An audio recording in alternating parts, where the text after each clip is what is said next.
Hello YouTube, this is my Offally Good video on offal. This video is going to be about what is offal, why people don't eat it, why people should eat it, and if I have time, how to cook it. And you may notice today I'm wearing my Sticks and Limbs bow hunting camouflage. I just thought I'd mention them because I'm a massive fan of Sticks and Limbs, and if anything I can do to help the company, I am on their pro staff, so I am biased. As an honorary member of that, I think I should say how good I think their stuff is. Anyway, this video comes about because the Walkerton kid on the first field dressing video of a deer from Wilderness Outfitters asked for a recipe on steak and kidney pie. So that'll come right at the end and in the comments section. So have a look at that if you're interested. And he also asked me about haggis, and so I thought I'd share a story about haggis before I get on to some more awfully good stuff. I do apologise for the really awful pun, but I can't resist. But basically, this story is in Texas. I'm bow hunting in Texas, and that in itself is a very long story. So you've got to picture this. I'm 18, I'm in Texas, the only English kids surrounded by a bunch of glorious, I'm sure they won't mind me using the term rednecks because they bear it with pride, and having a blast, absolutely having a brilliant time. But we're butchering a wild hog, and I'm there, and they get me to help out. Oh, come on, this prissy Englishman will gross him out a bit with butchering a wild hog. So I had no problem at all with that, growing up on a farm and working on the meat and fish counter in a supermarket. I have no problem at all. So there I am, holding one leg while they're sort of getting the power saw out, which I have to admit was the first time I've ever seen power tools used butchering an animal, but that's Texans for you. And with their sort of getting the gralloch out, and one of the chaps, I'm very pleased to say, a US Marine no less, is like, "Oh, come on, you're grossed out." And so as we're gutting it down and got a big bucket underneath for all the offal, I'm going, "You're not going to waste that, are you? You're not going to waste that." And I start pointing out all the bits as they plop out of the body cavity, that goes into food, that goes into food, that goes into food. Look, we can all grab all these and make a wonderful haggis. And when I finally explained what a haggis was, I managed to make the Marine feel ill, so that was one of my proudest moments. And haggis effectively is what we call the pluck, which is the heart, liver and lungs or lights of usually a sheep, all mashed up with oats and barley, peppercorns, various spices depending who you do it with, fried onions, and then you put that all in the stomach of an animal and you boil it for about 3 hours. Oh, I'm getting hungry just think about it. It's delicious, it really is. It's a Scottish delicacy. If anyone offers to take you on a haggis hunt in Scotland, don't believe them. Eat the haggis, but in fact go on the hunt, because you'll usually end up just wandering around beautiful Scottish countryside drinking whiskey looking for a non-existent animal. But yeah, haggis, that's what haggis is. I thought you might enjoy that story. So on with the rest of my offal video. A lot of people don't eat offal. I've noticed particularly Americans, some Americans certainly, see eating offal as something very odd. I think this is probably cultural inheritance. Offal used to be seen as a sort of a poor man's food.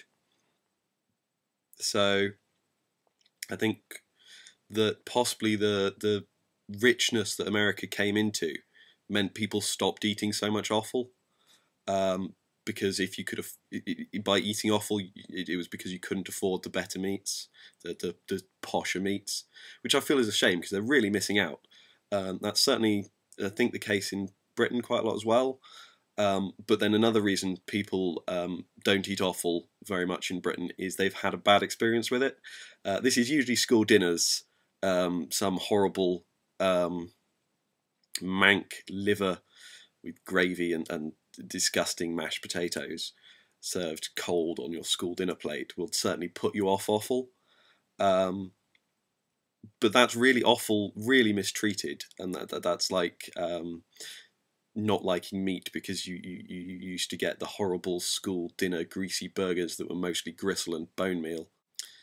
And then there's some people who've just never really got the opportunity to try it because it's not something you see that much of in society. I mean, you do sometimes see it on supermarket shelves and stuff, but people don't generally go for it because they've never tried it and they don't know how to cook it. So hopefully this video will help out. Now some people do think offal's disgusting, but really when you think about what meat is, which is the muscles an animal uses to move around, eating the organs is not so bad. And part of me sort of subscribes to the whole use everything of an animal you kill. So I like to eat offal for many reasons, but partly it's the satisfaction of using everything I can, and partly because it's very tasty. And partly is, as I said before, it's regarded as a pauper's meat. Often offal is much cheaper. As a student on a budget and not having much budget for good quality meat, getting some nice fresh offal in is a really good deal. What I like is haggis, as I've mentioned. Liver, heart, kidneys are the ones I mainly go for because they're the easiest to prepare and they're the ones sort of I had mostly growing up. Important things with offal is it has to be fresh when you eat it. With meat, it's generally best hung for a while, but offal you really have to eat fresh. And now for hunters, this is great because you can get it really fresh, sort of within hours of the kill. But if you're buying it from a supermarket or a butcher's, you have to be a bit more careful. And this is where lots of people have the bad experience with them, because a lot of them have enzymes, liver particularly, has enzymes in which break down the meat around it over time, and it produces a nasty taste if it's left too long, which is where lots of people's bad recollection of liver comes from. It's not nice fresh liver, it's liver that's been waiting around too long. So you have to have fresh offal. The way I would recommend doing this, if you can't get it fresh from the kill as a hunter would be one, if you have a local butcher, going in and finding out what day they get their offal in and making that your offal day. If you are buying from a supermarket, the packaged stuff, I would always check and make sure you've got the stuff that's most recently been put on the shelf, not the stuff that's at the front, because what they do is they put the fresh stuff at the back to ensure that they get a good rotation of stock. So get the freshest stuff that's come in from the very back of the shelf, if that makes sense. Or you can do what I do, which is whenever I go into a supermarket, I swing by the meat counter and just check if they've got their meat in that day and if they've got a fresh packet in. Because usually they're more than willing to cut open that packet, especially if you're like me, buying a big meal's worth of it. So once you have your fresh offal, you've got the problem of what to do with it. I personally am a fan of very simple cooking. So I would say with liver, really fresh liver, you can just kebab on top of a fire. So just literally put it on a green wood stick and cook it over a fire until it's cooked. You can just cube it up, or I've even seen videos of people just putting it onto the fire, but I'm not sure if I'd be willing to risk my nice bit of liver for that. So I'd kebab it and cook it over the embers. Or what's nice is you can just coat it in flour and pepper, sort of sieve some flour and put some black pepper in the flour, and then just toss strips of the liver in the flour, fry that up with some onions. Liver and onions, delicious, really lovely. Or you can do it with bacon as well. That's a classic. That's lovely. Well, it looks like I'm running out of time, so I guess this is going to be a two-part video, so I'll post that as a response to this one. Kind of makes sense that out of all my videos, the first two-parter would be one about food, so stay tuned.